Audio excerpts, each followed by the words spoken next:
Wake up. It's Wake Up Warchant. It's presented by Vitamin Energy, vitaminenergy.com. Shake it, take it. It's late on a Monday night, or else I would shake it and take it. I don't want to be up all night, but I'm excited. We just got the schedule release, little abbreviated version of the podcast. I'm Aslan Hajavani. That over there is Corey Clark. This in its entirety will be reaction to the Florida State 2025 football schedule, which we got in bits and pieces, Corey. But on Monday, the picture came fully developed for us. Again, check out warchant.com for all the details behind the schedule. I'm going to go ahead and pop it up on the screen right now. Corey, you ready? You ready for this? Yeah, absolutely. All right, so there we go. It's. I'm pretty sure that's all accurate. I was tweeting and making this graphic at the same time, so things might happen. But we obviously knew about the first 6 weeks of the season. We knew about Bama, East Texas A&M, a bye week after that one, Kent State at home, and then closing out September on a Friday night in Charlottesville, starting October against the U, October 4th in Doak, and then everything else came to fruition on Monday night. I'll read through it, then we can kind of react, Corey. So October 11th, that's going to be the game against Pitt at home. Then Florida State will take their West Coast trip to Stanford the following week, the 18th of October. And then they'll have an off week to catch their breath. That'll be their second and final off week, and they'll finish out the season playing 5 consecutive games. November 1st, they host Wake Forest. November 8th at Clemson. The 15th, back at home finale, ACC home finale against Virginia Tech. Then another Friday night game on the 21st of November, week 12. They will be at the Wiz Palace, as some people call it, Raleigh, North Carolina, against the Wolfpack of North Carolina State. And then obviously closing the season out, as we knew, as always, against the Florida Gators, this time in Ben Hill Griffin Stadium, the 29th. So I don't know, Corey. I just think when you're kind of an open rebellion against your conference, you might be leaving yourself vulnerable to catching the business. But looking at the schedule, I guess 5 games to close it out in a row is a little bit of a toughie, but you got a nice kind of split between home and away games. It seems pretty manageable. Your thoughts, I guess, first off the rip. Well, I when you look at it, the first 8 games are absolutely manageable. And also understand, we know we're coming from the context of we just covered a 2-10 season. Nobody knows anything right now. We don't know how good Virginia Tech's going to be, NC State, Stanford. Like, we just have no idea, right, Aslan? We're kind of guessing here in late January. But when you look at the first 8 games, you could see a scenario. Well, I mean, if you're the eternal optimist, if you're the biggest optimist in the world, hey, 8-0. There 5 of the 6 home games out of the first 8, right? Yeah. 6 out of the first 8 at home. Your road games are against 2 of the worst teams in the conference from a season ago. Those are your 2 conference road games out of the first 8. You also have 2 open dates.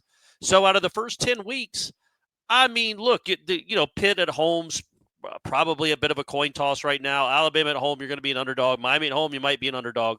All the other games are absolutely winnable. Miami and Alabama are winnable. So let's say a best case scenario, you could be looking at 6-2, 7-1. And I don't want to do the W's and L's here in January. I'm trying to keep myself from doing that. But I'm just pointing out that you look at the first 8 games, that is not daunting at all. Not that it should ever be all that daunting in the ACC. Alabama is the most daunting probably. Then Miami at home is the next most daunting. But we have no idea how good either one of those teams are going to be, honestly. Those last 4, that's a bit of a rough stretch to end the season. 3 out of the last 4 on the road. The 3 toughest road games you play all season are in November, which is never good. One of them's a Friday night. You got 2 Friday night road games. That's tough. That's tough to go at Clemson, home Virginia Tech. Short week on the road, another short week road game, the second one of the season, Friday night at NC State, where you never play well, and they might be as good as you or better. And then obviously the home finale, or not the regular season finale at Florida. So first 8 games you love. You think you could get some real momentum there. And, you're not giving up on those final 4 games. You could win all 4 of them. Who knows? But obviously, that is a 5-game stretch in November. That is by far the toughest stretch of the season. And it's probably 3 of your 5 or 4 or 5 toughest games right there in a row. Almost right there in a row in the middle at the end of November. I wonder, though, if Virginia, Miami, Pitt is a tougher 3-game stretch than anything within that 5 games in November. Like Clemson, Virginia Tech, NC State. I mean, I don't know. They got drones coming back, Virginia Tech, but they really haven't been able to get any traction under Brent Pry. So I don't know. I just think you're playing 3 ACC games in 13 days. That's tough. And 2 of them are on the road. One's a Friday night at a place you never play at, and Clemson's probably the best team in the league. That's tough. It's you won it once. What have you won twice at Clemson in 20 years? Like that's a tough stretch. I'm counting. I know we're not doing W's and L's right now, but I'm going to go ahead and count that as an L. Honestly, man, if you can, you need to win. If you can win both the Friday night games, it's going to be a good season. Oh yeah, it's going to be a good season. There's no reason to think they're going to win both Friday night games right now as we sit here in January. But if they can, because they're both imminently winnable, it's going to be a good season, I think, no matter what happens on the 8th and the 29th. I think you're looking at an 8 or 9 win season. And look, you got to play all these teams at some point. You knew who you were playing. Yeah. Just the order of 3 out of the last 4 being on the road is a little tough. But I will say this, Aslan. But also, though, Corey, I mean, you preface this with the fact that, 6 of your first 8 are at home. So just the math of it all is going to work. But I was also going to say, I think they had a schedule maybe it was this year or last year. I can't remember. Was it this past year where they had like 4 home games in September? It seemed like every game was at home. And it's like all the fans were like, well, I'm not going to keep coming back to Tallahassee every week. Like, no, that was 23. Oh, okay. 2023 schedule. They were at home. A lot. Yes. But this one is a little different. Obviously, everybody's going to come for the Alabama game. Probably nobody coming. That's another short week, right? That's a regular week. The week against Texas A&M, East Texas A&M, whatever. But you got 2 home games, an open week, another home game, then a road game, then Miami and Pitt. Like, I think even if you want to skip the 2 gimme wins, that's pretty good. That's a pretty good home slate the way it plays out for Florida State fans, right? Like you get Alabama, Miami, and Pitt at 3 of your first 5 games at home. That should bring a lot of excitement, I think, and a lot of people into the city. And then we'll see what kind of season they're having to see what happens for Wake and Virginia Tech. I also like the second open date. I think that's a good spot for it. Maybe you'd like it on the first, so it break up 5 games in a month. Yeah. But I do like that it comes. It comes 5 weeks after the first one. Yeah. Per usual, you were right. Yeah, it was this past season. They pretty much were at home for all of September. They had Boston College week off, Memphis, Cal. Then they went to SMU. So in September they were pretty much in Tallahassee the whole time, other than that one game. Yeah, I mean the only thing I guess with where the bye is positioned, and I think we might be able to have the composite schedule hopefully pulled up here soon enough. That way we can get a good idea of everybody who they're playing the week before Florida State, because I don't quite recall like who Clemson has per se. But yeah, I think Clemson had Duke. I knew Clemson was coming up as I was watching. Hey, shout out to the ACC Network, by the way. Again, they could have just released it all at once. That would have been preferable. But they did go very quickly through the 13 weeks. So God bless that quintet that was on the stage going through those games really quickly. And she does a very good job keeping things moving. I don't know what they're going to be doing for the next hour and 20 minutes. Well, now they're breaking down every team. They're going like team by team. Oh, okay. On them. So yeah, you're right. So Clemson's got Duke the week before the Noles. Then they've got to turn around after taking on Florida State on the 8th, and they've got to play a Friday night game at Louisville. Okay, yeah, and I was really also going to say this. Yeah. I think, can you check to see who NC State plays before that Friday night game? I think they're at Miami. So they have a short week. Now they get to play at home on the Friday night, but they have a short week against Miami. They have to play Miami and then come back on a short week and play Florida State, I think. They play Miami on November 15th, which according to that schedule, that's a Saturday game as well. So yeah, they're going to be at Miami. Then they play Florida State, and then obviously they have their end of season rivalry. They do have a week off November 8th. Yeah. So they get to catch their breath, and they got to finish out at Miami, host the Noles, and then host North Carolina. So, yeah, I mean, the only thing I would think of that, if you could have gotten out of that Friday night game would have been nice. At anything that, probably isn't a huge ask, would have been to flip the Wake and NC State game. Like to have an off week and then maybe start off at Raleigh. Then you could have just, been at home for, 2 of the last 3 games. Yeah, It would have been at Raleigh than at Clemson, so I don't know how great that is either. Yeah, I was going to say you're either at Raleigh, at Clemson, or at Raleigh, at Gainesville. So it doesn't appear there was a great place to put that. You were going to have to play 2 back-to-back road games. It could have been at Raleigh and at Stanford. But again, when you look at this schedule, just looking at it, again, I almost keep not even looking to the left to the August game. But if you look from September, October, November, I mean, it's, East Texas A&M, Kent State, at Virginia, Miami have no idea what they are. Pitt, you have no idea what they are. But let's say you go 1-1 there. I don't think they lost their. I think their staff's intact. They brought their quarterback back. I think they kept their running back intact. Yeah, but I'm saying they lost their last 6 games, right? Like he was out. I think Eli Holstein missed like 2 of those games, and that bowl game was just absolute. I don't care about the bowl game, but they certainly did not finish strong. They did not take a lot of momentum into and I don't know what their roster is going to look. I mean, I know they got their quarterback back. I don't know who else they lost or how many good players. I think Florida State won more games in November than Pitt, so watch out. Hey, suck on that, Wanstead. It's not Wanstead. Who's their coach? Narduzzi, whoever, mustachioed man. But if you look at, you look at, let's say you split Miami and Pitt. If you could beat the bad teams from last year, and again, we don't know, but we do know East Texas A&M and Kent State are going to be bad. At Virginia, at Stanford, at Wake, home at Wake, and then you even if you split the back-to-back home games with the U in Pittsburgh, you're looking at 6-2 going into the Clemson game. All right, man. Like, again, I'm doing W's and L's, and I shouldn't, because Lord knows I wasn't sitting here this time a year ago saying, well, that's probably lost. They're going to lose to Memphis. Got no chance against Boston College. Cal, they might luck into it. SMU, they're going to get destroyed. Like, I wasn't saying any of that then. I do feel like this team will be better. But I'm just saying if everything plays out the way we think it will as far as the roster, and you avoid horrible injury luck, that is an absolutely manageable schedule for the first 8. The last 4, it's kind of a white knuckle there. But yeah, if you can split those Friday night games or win both of them, if you can win both of them, really good season. But I mean, Virginia and NC State, Stanford, Wake, they weren't good last year. Florida State was worse than all of them, but they weren't good. They weren't good last year. They were all mediocre.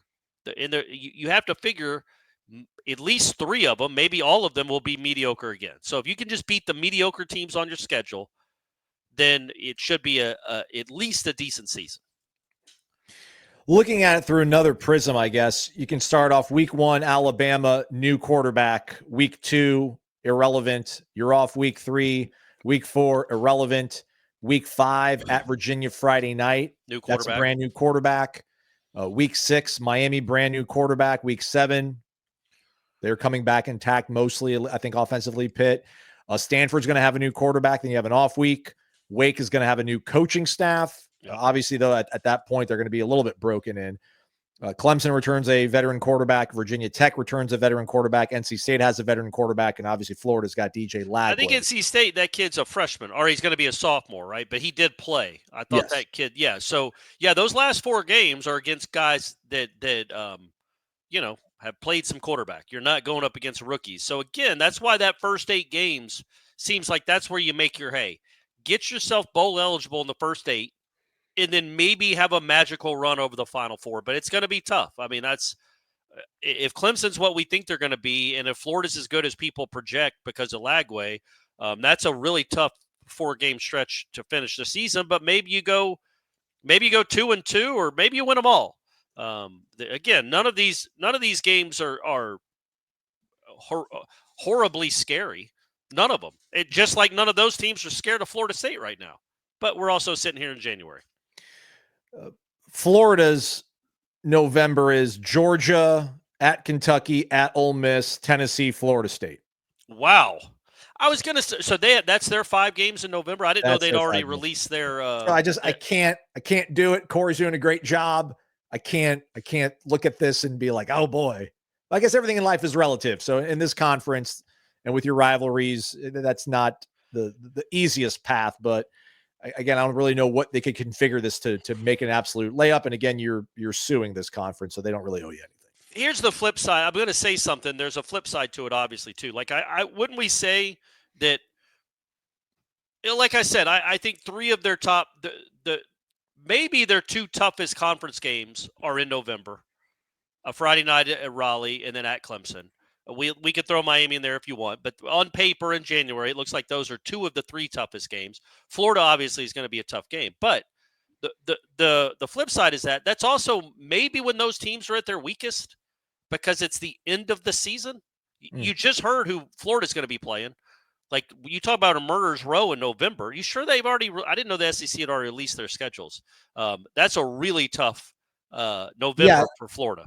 What I think it did to a large degree, it patterned what they'd played last season, but just they flipped. Yeah. So I mean that's really hard. Georgia, Tennessee, Florida State, Ole Miss, all mixed up in there. So we don't know. Florida State got kind of lucky in 2023 and 2022 when they played some teams that didn't have healthy quarterbacks or didn't have a starting quarterback at all. That stuff happens. The flip side is it can happen to you too. But that's when depth really gets tested. So I feel like maybe you think you got a better chance, everything being equal, playing Clemson in November than you do playing Clemson third week in September when they're as healthy as they're going to be, or at NC State. Maybe they're on their second string quarterback or two backup guards and a backup center because of just the length of the season. But then the flip side is you could be at your worst. You probably, you're going to be banged up too because it's football. All right, as we wind things down here, again, we'll have a nice, robust podcast for you folks tomorrow because we're going to be having Baseball Media Day followed by football interviews. We'll have Luke Pettibon as well as Squirrel White and Thomas Castellanos, your QB1. But here it is all laid out again, Corey. Clemson, again, they've got Duke at home before they take on the Noles. Miami's got wow, that's weird. They got an off week before the Noles and an off week after the Noles. I wouldn't want that. Although that's I don't know, crazy. That'd be cool to win that game. They got that schedule. I mean, listen, their first 8 weeks, they got Notre Dame, they got the Gators, they've got us, they've got Louisville. So don't feel that great about that. Looks like Duke has that too, like open game, open. That's nobody wants that. If you're gonna, I'm sure there's reasons for Florida State fans to complain about this schedule, but open week, Florida State open week, and then you play. What do they finish with? 7 straight games. Yikes! That's a tough opening, and they got to play Florida open week, Florida State open week, Louisville. That's going to be tough. As I said, NC State hosts. Rather, they go down to Miami the week before they take on Florida State in that Friday night game in Raleigh. Pitt will be taking on Boston College. Florida State will be the third of 6 consecutive games in the middle of the season for Pitt. Stanford, they will be, I think that means they're hosting SMU before they take on the Noles. Virginia, as we talked about earlier in the week, they'll be taking on Stanford at home. And Virginia Tech, they have a week off before they take on the Noles, and Wake Forest will be at SMU. So you got some that's nice. I mean, not that you needed help, I think, against Wake. Wake is probably, I would think, by most metrics, the weakest opponent on Florida State's schedule this year. But that's who the Noles have and who those teams will be playing before they get Florida State. So maybe that adds some further context.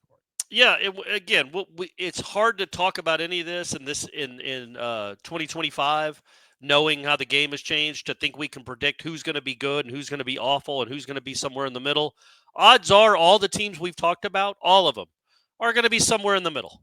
One of these teams might end up being a playoff team, maybe 2 of them, maybe one is great. I'm talking about on the schedule.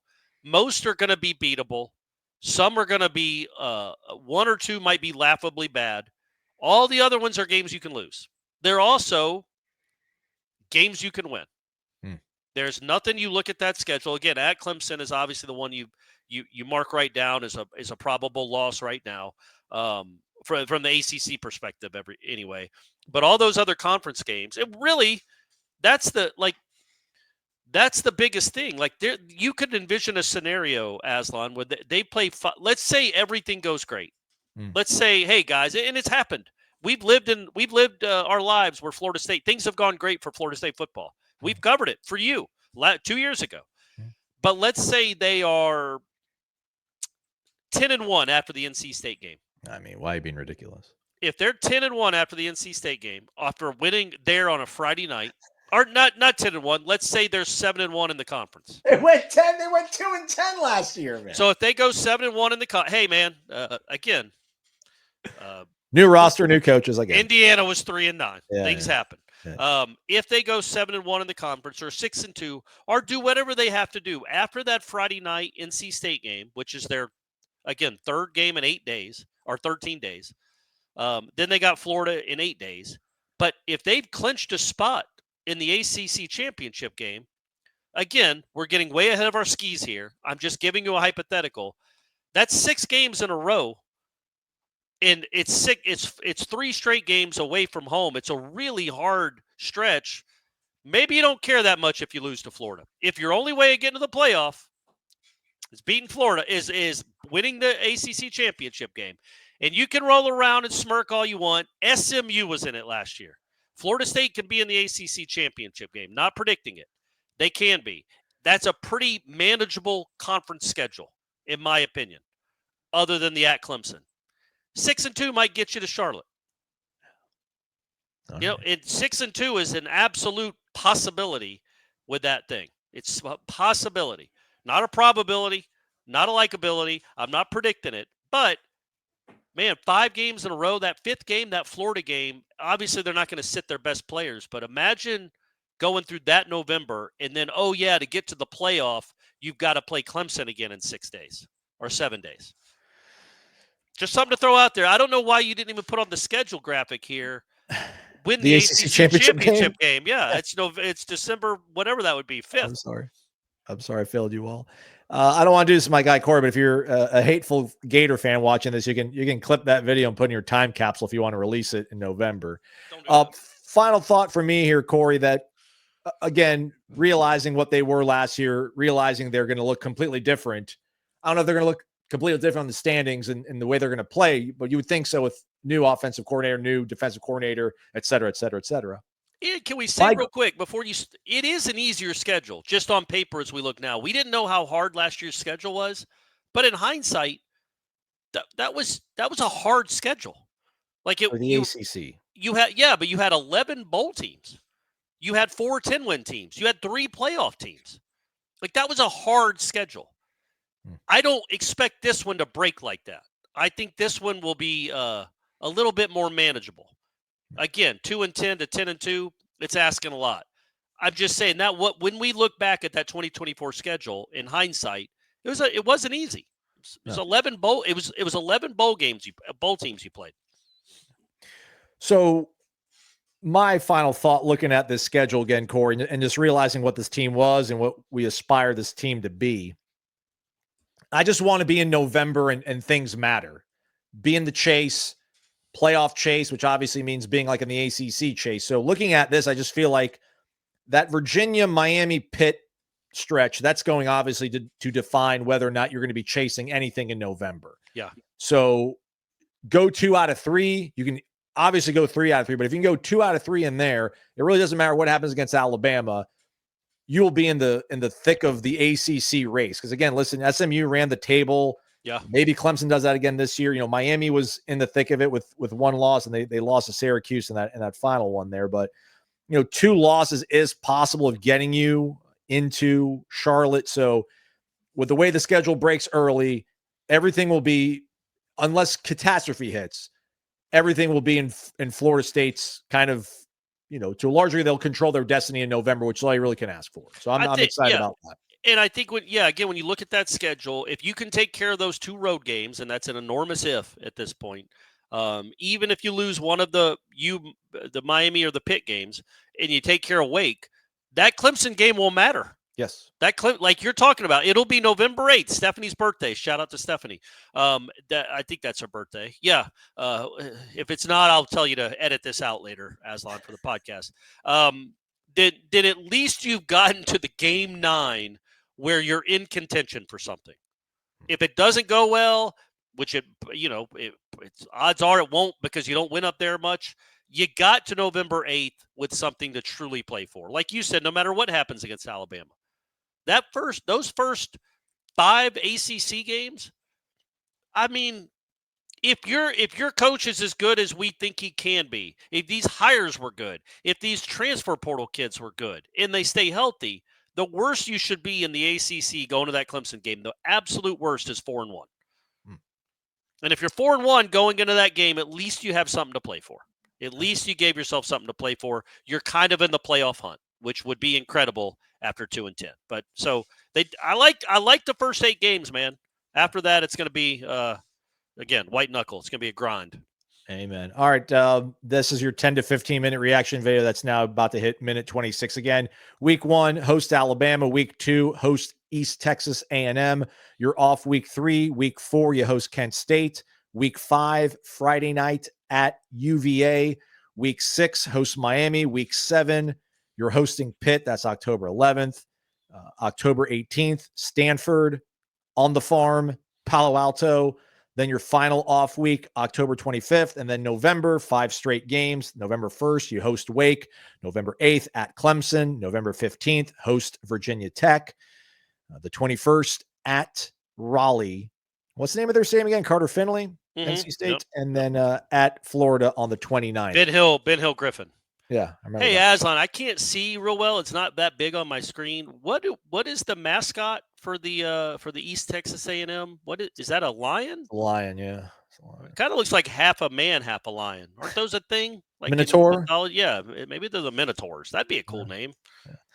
So there you go, everybody. Check out warchant.com for more reaction and more analysis of what this means for Florida State's shots in 2025. Jeff Cameron Show, 1 to 4 o'clock. Nope. Seminole headlines. Podcast. Seminole headlines. Sorry, go ahead, Corey. I'm sorry, Corey. You're right. Seminole headlines, 1 to 3. 1 to 3. Yep. And interviews, baseball interviews in the morning, football interviews in the afternoon. All of it at warchant.com, the ultimate Seminole sports source. Hit the thumbs up. Visit vitaminenergy.com. Find your flavor. Find your formula. Find success and improvement. He's Corey. I'm Aslan. Thanks for watching. Hit the thumbs up on the way out, everybody, on the YouTube version of things. We'll talk to you tomorrow.